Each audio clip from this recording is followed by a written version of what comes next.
পুলিশের উপর অতর্কিত হামলা এবং পুলিশের কাজে বাধা দেওয়ার অভিযোগে গ্রেফতার দুই ব্যক্তি। এমনটাই ঘটনা ঘটে তেলিয়ামুড়ায়। গ্রেফতার ওই দুই ব্যক্তির নাম পার্থসারথী দেববর্মা এবং কমলেশ দেববর্মা।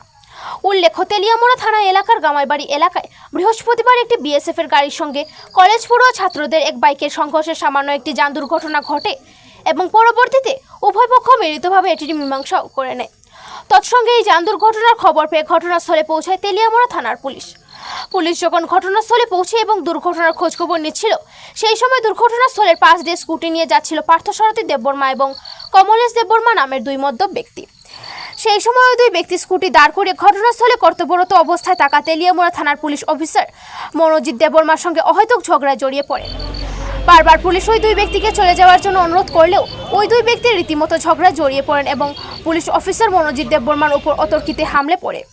এই ঘটনা প্রত্যক্ষ করতে পেরে ঘটনাস্থলে কর্তব্যরত অবস্থায় থাকা কনস্টেবল রফিক মিয়া ওই দুই ব্যক্তিকে থামানোর চেষ্টা করলে কনস্টেবল রফিক মিয়ার মুখেও সজোরে আঘাত করে ওই দুই ব্যক্তি। এই ঘটনার পর তেলিয়ামুড়া থানার পুলিশ পার্থসারথী দেববর্মা এবং কমলেশ দেববর্মা নামের দুই ব্যক্তিকে ঘটনাস্থল থেকে আটক করে তেলিয়ামুড়া থানায় নিয়ে আসে।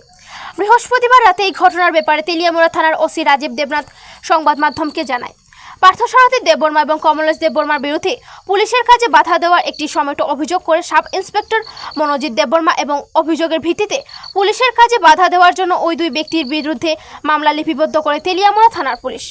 শুক্রবার তাদেরকে আদালতে প্রেরণ করবে তেলিয়ামুড়া থানার পুলিশ।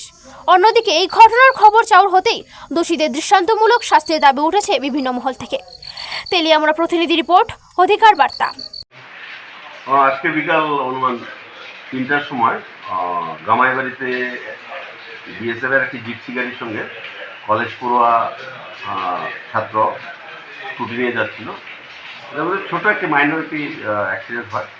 তো যথারীতি আমাদের থানা থেকে এসআই মনোজিৎ দেববর্মা ছুটে যায় ব্যাপারটা দেখার জন্য। তো ওইখানে গিয়ে সেরকম কোনো ইনজারি না থাকার কারণে বিএসএফ পার্সনের সঙ্গে কথা বলে ব্যাপারটা অ্যামিকেবলি সেটেল করে নেওয়া হয়। ওই সময় দুইজন স্কুটি চালিয়ে যাচ্ছিল, একজন হচ্ছে পার্থসারথী দেববর্মা এবং অন্যজন হচ্ছে কমলেশ দেববর্মা। তো তারা আমাদের যে পুলিশ অফিসার ছিলেন এসআই মনোজিৎ দেববর্মা, ওনাকে দেখে স্কুটি দাঁড় করিয়ে ওনার সঙ্গে অহেতুক ঝগড়ায় জড়িয়ে পড়ি। তো মনোজিৎ দেববর্মা প্রথমে ওনাদেরকে বলেছিল যে ভাই তোমরা এখান থেকে চলে যাও, কিন্তু তারপরেও তারা সেখান থেকে যায়নি, বরং তারা আন্ডার ইনফ্লুয়েন্স অফ পুলিশরা তারা স্কুটি চালিয়ে যাচ্ছিল।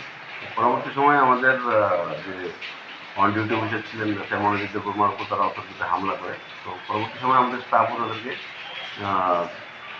আটক করে থানায় নিয়ে আসে। পরবর্তী সময় এসআই মনোজিৎ দেববর্মা সরকারি কর্তৃপক্ষ কাজে বাধা দেওয়ার জন্য একটি সুমোটো কমপ্লিট করে। এই সুমোটো কমপ্লিটের পরিপ্রেক্ষিতে আমরা বিএনএস 2023 ধারা মতো তাদের বিরুদ্ধে আমরা আইনানুগ এফআইআর রেজিস্ট্রেশন করি।